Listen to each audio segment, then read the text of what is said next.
อานิสงส์ของการเจริญภาวนามี11ประการ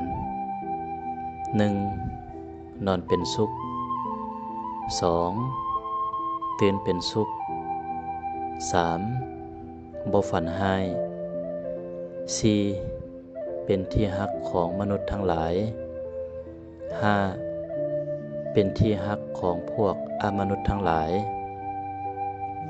6. เทวดารักษา 7. ยาพิษศาสตราวุธไฟบ่สามารถทำลายบุคคลนั้นได้ 8. สมาธิของบุคคลนั้นยอมตั้งมั่นได้ไว 9. ผิวพรรณผ่องใส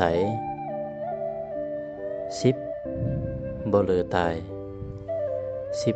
11. หากว่าบุคคลนั้นเจริญภาวนาแล้วยังบ่ทันบรรลุถึงอรหันต์เพียงแต่สมาธิเข้าฌานได้บุคคลนั้นยอมเป็นที่ไปสู่พรหมโลก